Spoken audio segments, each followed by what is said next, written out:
सो ये जो क्वेश्चन है ये पूछा गया था आईईएस 2002 में, right. IES stand for Indian engineering services exam, right. तो चलिए स्टार्ट करते हैं कि कैसे सोल्व करना है इस क्वेश्चन को। सो इस क्वेश्चन में पूछा गया है मिनिमाइज्ड एक्सप्रेशन फाइंड आउट करो, है ना, विद द हेल्प ऑफ के मैप। सो इस क्वेश्चन में अगर आप ध्यान से देखो तो यहाँ पे है हमारे पास जीरोस, वन और cross, right. So K map के अंदर हमारे पास all three things are present. So cross का तो चलो कोई इशू नहीं है, क्रॉस जो कि डोंट केयर होता है उसका कोई इशू नहीं है, बट इशू किसका आएगा, जीरो भी है और वन भी है। जीरो हम कब यूज करते हैं जनरली, जब भी हमें पॉज फॉर्म फाइंड आउट करनी होती है, then we use zero. One कब यूज करते हैं, when we have to find the SOP form, right. So SOP form के केस में हम वन यूज करते हैं। सो अब फिर हमें क्या किस से सॉल्व करना है, अगर आप आंसर करना चाहो कि सॉफ्ट फॉर्म से सॉल्व करना है या पोज से, तो उसके लिए बेस्ट आइडिया क्या रहेगा, उसके लिए हमें क्या देखना पड़ेगा, ऑप्शंस देखनी पड़ेंगी सबसे पहले। सो ऑप्शन से आपको आइडिया हो जाएगा कि whether you have to solve it by soft form और पोज फॉर्म। तो चलिए देखते हैं। सो सॉफ्ट फॉर्म अगर आप सॉरी ऑप्शन अगर आप देखो तो ऑप्शन से आपको क्लियर हो जाएगा कि ये कौन सी फॉर्म है, सॉफ्ट फॉर्म है, राइट।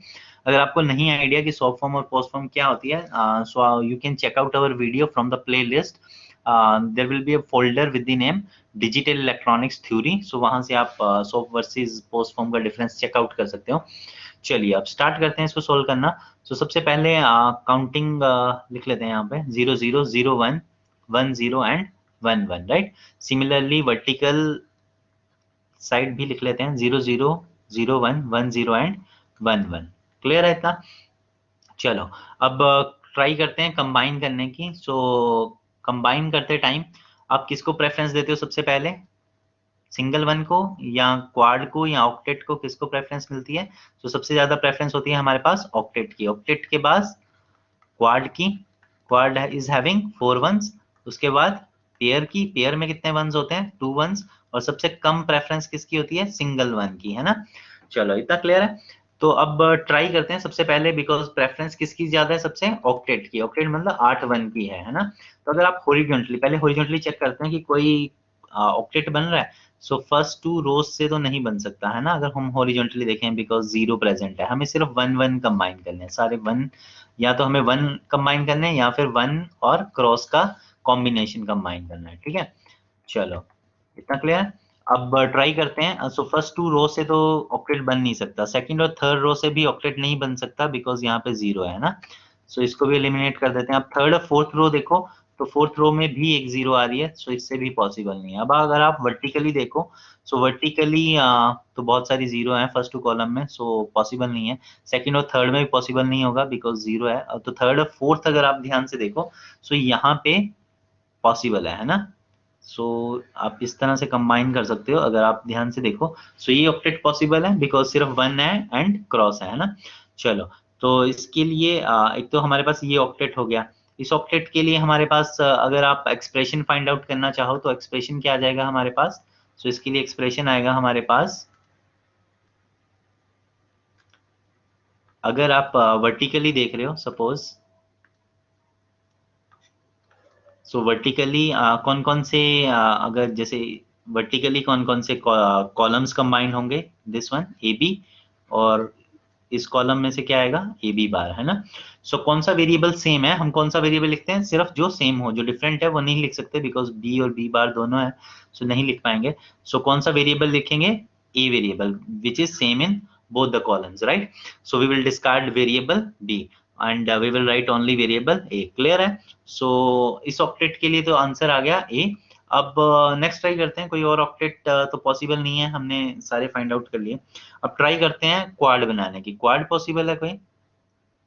सो अगर आप ध्यान से देखो, so here we have this one, है ना, बिकॉज यही वाला वन रह गया, बिकॉज ध्यान से अगर आप देखो तो ये वाला वन रह गया है ना।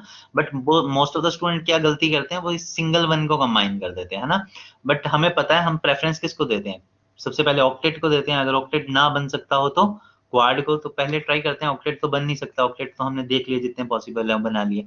अब किसकी ट्राई करेंगे, क्वाड बनाने की, है ना। तो क्वाड बन सकता है। अगर आप मैं बता देता हूँ, मोस्ट ऑफ स्टूडेंट जिनकी गलती होती है, उनकी गलती क्या होती है, या तो उन्होंने इस सिंगल वन को कंबाइन किया होता है, या इस तरह से कंबाइन कर देंगे, राइट। सो या तो वो सिंगल वन कंबाइन करेंगे या पेयर कंबाइन करेंगे, है ना। बट हमें अगर हम ध्यान से देखें। सो हमारे पास एक और ऑप्शन अवेलेबल है जो कि है फर्स्ट कॉलम, और अगर हम फोर्थ कॉलम, ये दोनों कॉलम्स देखें, सो फर्स्ट कॉलम और फोर्थ कॉलम को कंबाइन करके हम इस तरह से क्या कर सकते हैं, एक और ऑक्टेट बना सकते हैं, सॉरी क्वाड बना सकते हैं, राइट। सो इस क्वाड का आंसर क्या आएगा, ये जो अभी हमने बनाया इसका आंसर क्या आएगा। अब इसके लिए हमें कौन कौन सा कॉलम देखना है, वर्टिकली अगर हम देखेंगे तो फर्स्ट एंड फोर्थ कॉलम देखेंगे। सो फर्स्ट कॉलम में क्या है, ए बार बी बार, और फोर्थ में क्या है, ए बी बार। सो कौन सा वेरिएबल सेम है, बी बार सेम है, सो बी बार लिख लेंगे, और ए डिफरेंट है, so we will discard that. चलो अब रो वाइज देखते हैं। सो रो वाइज थर्ड रो से आ जाएगा C D, and fourth row से आ जाएगा सी डी बार। अब सी डी और सी डी बार में से कौन सा वेरिएबल सेम है दोनों रोज में, सी वेरिएबल सेम है, so we will write B bar plus sorry B bar C. Clear है। सो ये हमारे पास आंसर आ गया, और जो भी दो आंसर्स आए हैं उन दोनों के बीच में हम प्लस का साइन लगा सकते हैं, राइट। चलो अब चेक कर लेते हैं हमारे पास कौन सा आंसर आ रहा है। सो ऑप्शंस में से चेक करने की कोशिश करते हैं। So if you see it carefully, so कौन सा ऑप्शन आ रहा है हमारे पास, option A is there, A plus B bar C, so directly option A ही ठीक हो जाएगा, है ना। अगर आप बाकी के ऑप्शंस देखो so they are very much different from our answer, so right answer is A. So thanks for watching, have a nice day, and if you like this video then please do like, share and subscribe this channel.